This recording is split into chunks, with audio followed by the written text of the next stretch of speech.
Hola, estamos en Punto Crítico, programa de televisión de la Unidad de Medios de Comunicación de la Universidad Nacional de Colombia, y yo soy Carlos Alberto Patiño Villa, profesor titular. Vamos a dedicarnos en esta emisión a un tema que se ha vuelto recurrente en las grandes ciudades de Colombia en los últimos años y tiene que ver con la medición de la calidad del aire. Para entender de qué hablamos cuando nos referimos de calidad del aire, cómo se mide, cuál es el impacto en la salud y en la salud pública, vamos a hablar con dos ingenieros expertos en este asunto. Uno de ellos es el profesor Luis Belalcázar, profesor del Departamento de Ingeniería Química y Ambiental de la Universidad Nacional. Profesor Belalcázar, muchas gracias por estar con nosotros. Muchas gracias a ustedes por la invitación, con mucho gusto. También nos acompaña Juan Felipe Méndez Espinosa, quien es ingeniero asistente del proyecto CIA del Departamento de Ingeniería Civil y Ambiental de la Universidad de los Andes. Ingeniero Méndez, muchas gracias por acompañarnos. Muchas gracias por la invitación. Bueno, arranquemos, Luis, con una pregunta básica. ¿Qué entendemos por calidad del aire? ¿Eso qué es? Bueno, la calidad del aire está relacionada con uno de los recursos ambientales más valiosos que tenemos, que es el aire. El aire que todos respiramos está conformado por diferentes sustancias gaseosas y también líquidas y sólidas. Cuando el aire está limpio y no está contaminado con otras sustancias diferentes a las que normalmente tiene, entonces estamos hablando de un aire de calidad. Eso es calidad del aire. ¿Cómo afecta estas condiciones de calidad del aire la salud? Bueno, teniendo en cuenta lo que dice el profesor, que es básicamente la configuración del medio, es decir, del aire, para decir si es bueno o malo en términos de salud pública. Entonces hay unos límites permisibles para cada uno de esos contaminantes. Si los contaminantes están por encima de ciertos límites permisibles, se puede decir que están afectando la salud de la sociedad. Hay unos niveles de ozono, por ejemplo. ¿Eso tiene que ver con la calidad del aire, Luis? Bueno, en el aire ambiente hay muchas sustancias químicas, entre otras el ozono. Hay algunas sustancias que están de modo natural, como el nitrógeno, el oxígeno, y hay otras sustancias que son trazas, que están en una cantidad mucho menor, como el material particulado, el monóxido de carbono, los óxidos de nitrógeno, el ozono. Hay unas normas y hay unos estándares que están fijados por las autoridades ambientales que nos indican que en la calidad del aire no debe existir una cantidad mayor a esos estándares, a esas normas. Entonces, digamos, no solamente hay normas para el ozono, sino también para el material particulado y para las otras sustancias. Juan. Sí, agregando al profesor, justamente esos límites permisibles son creados en torno a estudios científicos en los que se ha demostrado que ciertos contaminantes, que al último terminan siendo contaminantes criterio, porque son contaminantes que se han relacionado con impactos importantes en salud, problemas cardiovasculares, respiratorios, que dependiendo de las concentraciones de esos contaminantes pueden generar un mayor problema. Tengo aquí un listado en eso, Juan Felipe, por ejemplo, que dice que las ciudades que superan los niveles de ozono son, en primer lugar, Karachi de Pakistán, Delhi de India, Beijing de China, Lagos de Nigeria, Los Ángeles de Estados Unidos, Dhaka de Bangladesh, París de Francia, Calcuta de India, Shenzhen de China, Bangkok de Tailandia, Houston de Estados Unidos. Dos apreciaciones. Una de ellas es que hay ciudades de países desarrollados y países, digamos, con bajo nivel de desarrollo tecnológico y económico, pero adicionalmente pareciera que en las 10 o 11 ciudades de mayor, digamos, niveles de ozono no aparecen ciudades de América Latina. ¿Por qué razón? Bueno, las ciudades de América Latina hay contaminantes que preocupan un poco más, sobre todo asociados a material particulado. Entonces, uno de los contaminantes que más preocupa, por ejemplo acá en Colombia, en Ecuador, en diferentes partes del norte de Sudamérica, es el material particulado, no tanto asociado a gases, sino a ese material sólido proveniente, por ejemplo, de procesos de combustión, resuspensión de material particulado, entre otros procesos. Y preocupa sobre todo por los altos niveles que presentan en torno a otros contaminantes. ¿En qué momento se debe declarar una alerta por calidad del aire, Luis? Bueno, hay unas normas que ya están previamente establecidas que dicen que cuando los niveles de ciertos contaminantes están por encima de esas normas de manera recurrente durante varios días, se deben definir o establecer las alertas y pues, se inician una serie de medidas que tienen que adoptarse para que se reduzcan los niveles de contaminación en la ciudad y para que el aire vuelva a estar regrese a su estado normal. Pero eso es lograble. A ver, lo digo porque en los últimos años, por ejemplo, en el Valle de Aburrá, en Bogotá, también en Cali y en algunas otras ciudades del país han venido presentando alertas por calidad del aire. En el Valle de Aburrá ha habido una serie de situaciones críticas en los últimos 3 o 4 años por una contaminación, porque el Valle de Aburrá está rodeado de montañas, etc. En Bogotá también ha habido una alerta y una serie de toma de decisiones, por ejemplo, de limitar en algunos momentos la movilidad de un sector importante del parque automotor público y privado. ¿Cómo se puede ver esto? Bueno, no solamente ocurre en Colombia. ¿Sí? En este momento, por ejemplo, en estos días hubo una alerta por mala calidad del aire en Santiago de Chile. En Europa, en países desarrollados, en Francia, en Suiza, en diciembre, en enero, en la época de invierno, también hay alertas por mala calidad del aire. Entonces, no solamente somos nosotros Colombia, ni tampoco los países en vía de desarrollo. En general, en todas las ciudades del mundo hay problemas por mala calidad del aire. En algunas ciudades con un mayor grado de deterioro, en otras con un menor grado de deterioro. En Colombia, en Bogotá y en Medellín es donde se enfoca más el problema, donde la gente tiende a hablar más de los problemas de calidad del aire de Bogotá y Medellín, y es porque solamente en Bogotá y en Medellín se mide la calidad del aire. No se está midiendo la calidad del aire de manera continua, robusta en otras ciudades de Colombia. Por ejemplo, en Cali, en otras ciudades grandes como Barranquilla, apenas se están iniciando monitoreos, no se cuenta con información completa. La información no está disponible en tiempo real porque es que nosotros respiramos el aire en tiempo real. No nos sirve de nada informes de la calidad del aire dentro de un mes o dentro de 2 meses, nos sirve lo que está ocurriendo en el momento. Entonces, claro, se han presentado alertas en Bogotá y en Medellín y son recurrentes. Siempre se han presentado, se han agravado en los últimos años por diferentes razones, pero digamos, yo llamaría más la atención en las alertas que se presentan en otras ciudades que no se decretan porque no se está midiendo la calidad del aire. Juan Felipe. Sí, acá hay un punto crítico y es que los puntos de monitoreo en el país son muy pocos. Falta una mayor cobertura espacio-temporal de esos puntos de monitoreo, porque en muchas zonas del país que pueden ser críticos los niveles de concentración no se están midiendo los contaminantes. Otro de los puntos es que en ciertas zonas del país se está midiendo, pero no se está midiendo en tiempo real. Se están obteniendo concentraciones de 24 horas, promedios de 24 horas, cuando una persona no deja nunca de respirar. Una persona puede decidir si toma agua o no, pero no puede decidir si respira o no.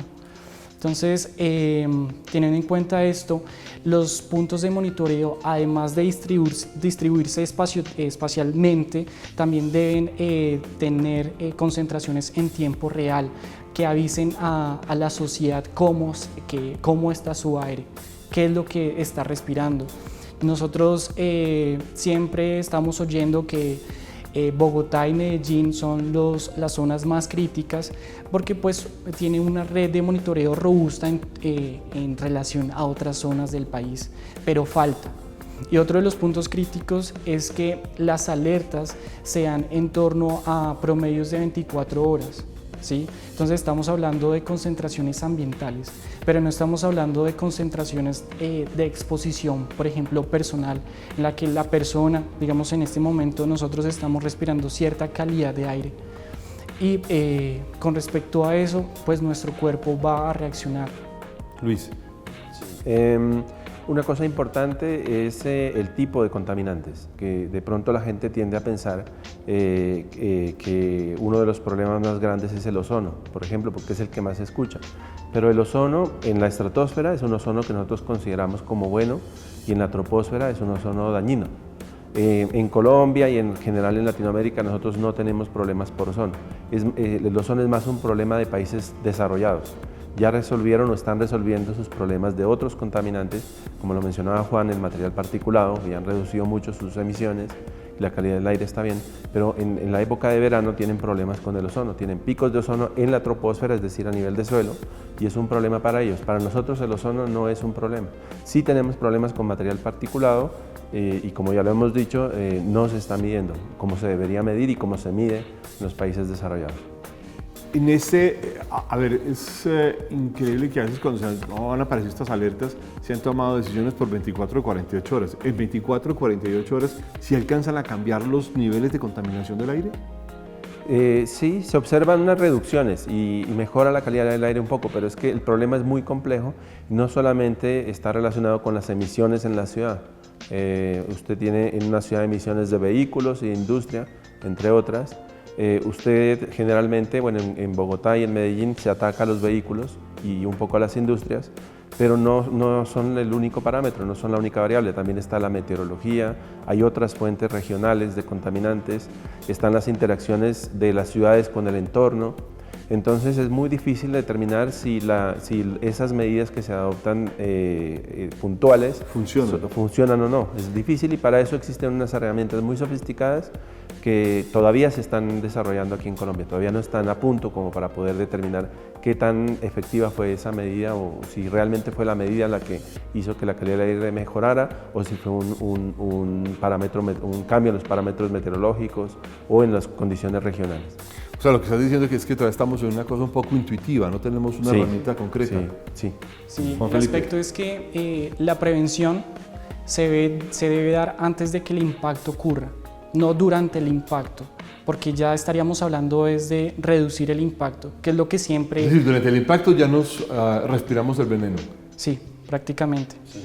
Entonces, lo que realmente debe hacer la Secretaría y otras autoridades ambientales, pues la Secretaría lidera, pero esto es un problema que nos atañe a todos, que no solamente debe ser enfrentado por la autoridad ambiental, sino que debe ser enfrentado por otros organismos de control.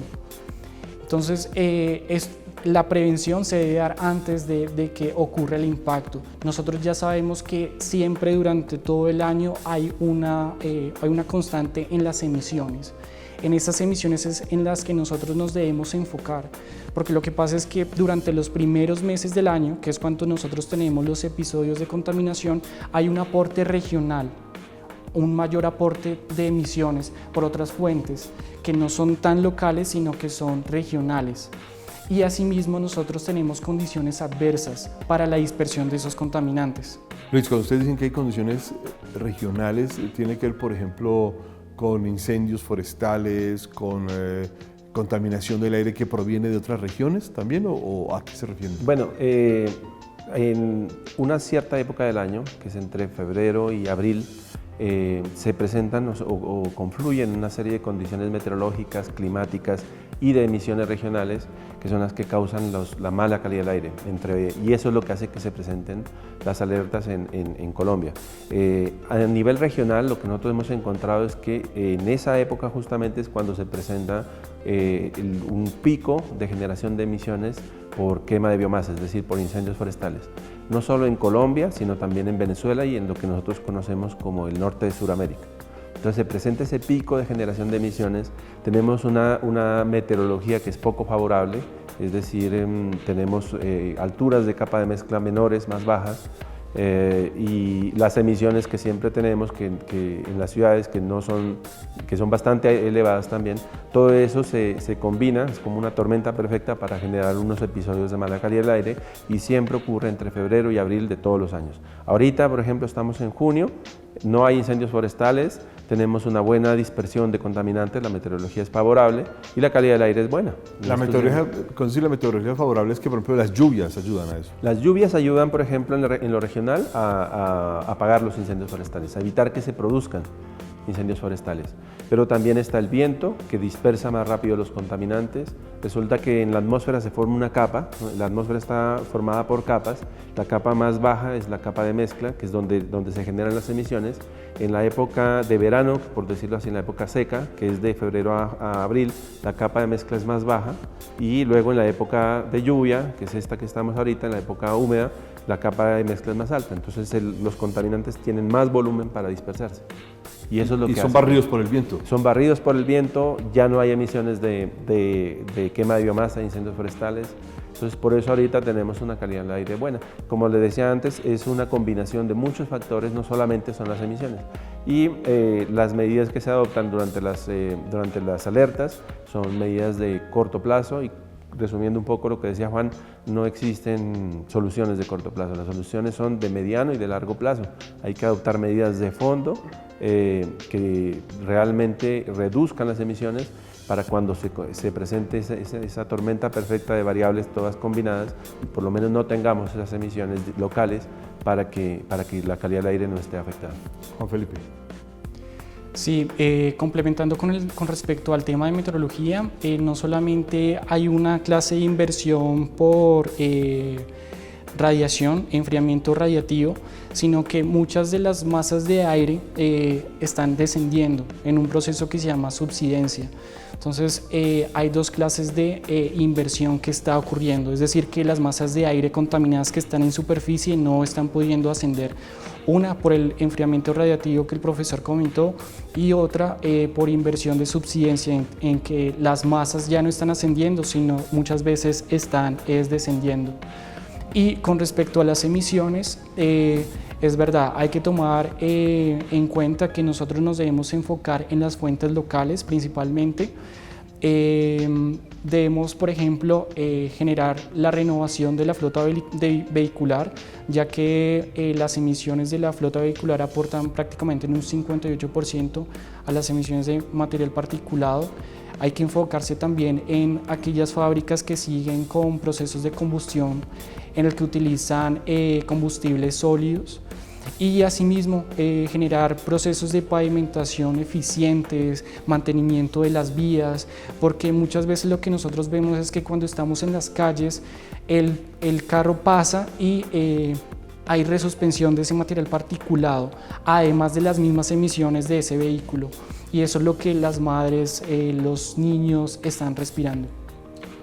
¿Por qué? Hay una de las, digamos, debates que se ha visto también en del aire, de la contaminación del aire, de la calidad del aire, es que se suele achacar una gran responsabilidad a los vehículos particulares, pero en realidad, por ejemplo, parece ser que los vehículos más fuertes de las industrias o de transporte, las volquetas, los camiones y los buses generan mayor contaminación incluso que los vehículos particulares. Hay una especie de sesgamiento en juzgar quiénes generan mayor contaminación. Pues bueno, técnicamente es muy claro que quien genera la mayor cantidad de emisiones por combustión son los vehículos a diésel. Los vehículos diésel son los que están generando mayor cantidad de material particulado en la ciudad. Eso está claro y técnicamente está cuantificado. Los vehículos a gasolina también generan emisiones de material particulado, pero en una menor proporción. Igual a todos hay que controlarlos. Y hay muchas estrategias para mejorar, para reducir esas emisiones, y se conocen y ya están definidas. Hay un plan de acción definido que desarrolló la ciudad hace como 8 años, pero esas estrategias no se han implementado y pues no es muy claro, como usted lo dice, por qué se enfocan en atacar a los vehículos particulares cuando las emisiones las están generando los vehículos diésel. En un episodio de alta contaminación tendría un efecto más positivo controlar los vehículos diésel, pero infortunadamente pues eso tendría un impacto en la economía de la ciudad muchísimo más grande. Tendríamos que parar los buses, los camiones que transportan la comida, sería muy crítico y la administración tiene que mostrar que está haciendo algo y tal vez lo menos complejo es achacarle la culpa a los automóviles. Si eso es así, Juan Felipe, ¿por qué no hay un mayor impulso a los vehículos eléctricos? Bueno, uno de los grandes problemas en el tema ambiental es la falta de capacidad política. Si los políticos realmente tienen las ganas de generar cambios realmente efectivos, pues vamos a poder tener una mejor calidad del aire, por ejemplo. Pero pues todo depende de esa voluntad política. Es que si todo depende de voluntad política, entonces técnicamente estamos como haciendo una especie de circo, Luis. Bueno, Sí, realmente es la voluntad política la que se requiere, porque las medidas ya se conocen, están definidas, se sabe qué hay que hacer.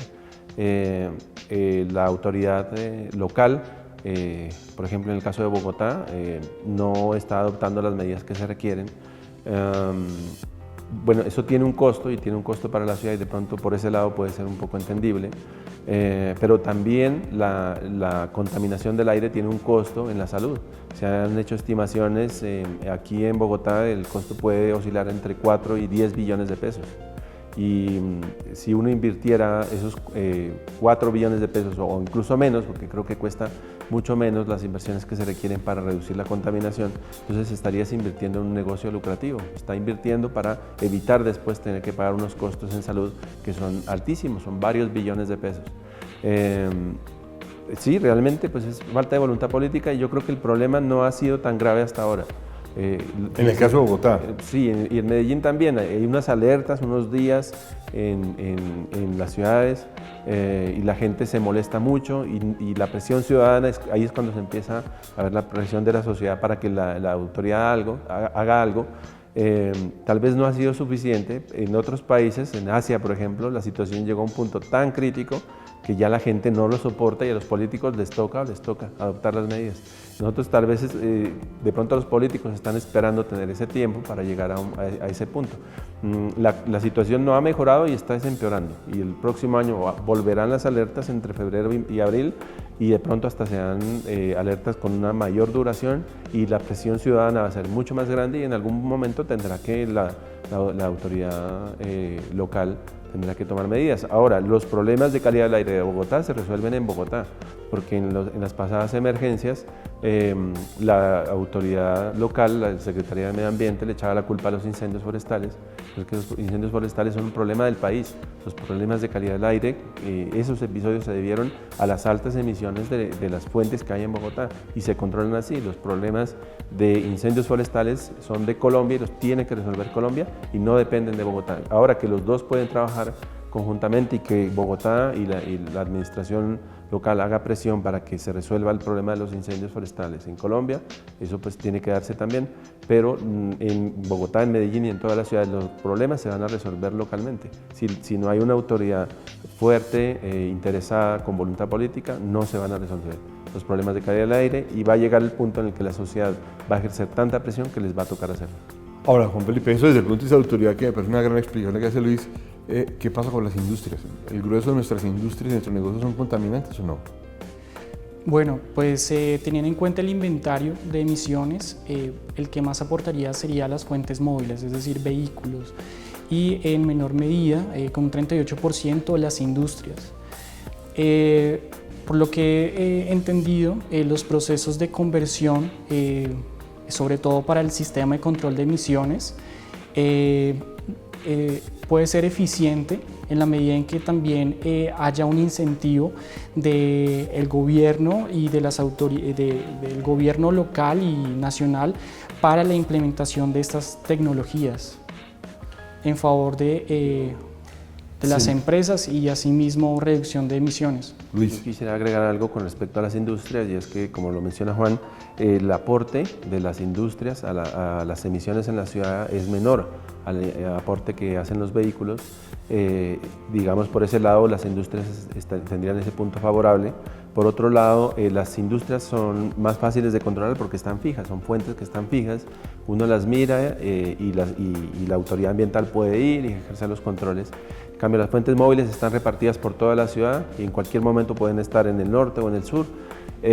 Y otro asunto de gran importancia en relación con las fuentes fijas, las industrias y los vehículos, es que las industrias están generando las emisiones por la chimenea a varios metros por encima del suelo, pueden ser 50, 100 metros por encima, y eso hace que no está bien que se generen emisiones, pero al menos esas emisiones se dispersan más rápido en el aire, mientras que los vehículos están generando las emisiones a muy pocos metros de los pasajeros. A 1 metro, a 2 metros, sí. A 3 metros. Entonces, eso genera unos problemas de exposición personal que son los que hemos detectado últimamente en la Universidad de los Andes, en los estudios que ellos han hecho, y nosotros también acá, problemas de exposición personal por altas emisiones en buses de transporte público para los pasajeros que van dentro de los buses. Entonces, esos son problemas mucho más graves que los problemas de calidad del aire que se están presentando ahorita en Bogotá y que no son estacionales, porque los problemas de calidad del aire, como ya lo decíamos, en la ciudad son estacionales, se presentan en febrero y abril, mientras que los problemas de exposición personal por emisiones de vehículos ocurren siempre. Siempre uno está expuesto a esos altos niveles de contaminación. Pues bueno, muy bien, hemos llegado a la emisión de este programa de Punto Crítico, hoy hablando del tema de la calidad del aire. Luis Belalcázar, profesor de la Universidad Nacional, muchas gracias por estar con nosotros en Punto Crítico. Con mucho gusto. Juan Felipe Méndez, ingeniero, muchas gracias por estar con nosotros. Muchas gracias. Los esperamos en una próxima emisión, muy amables.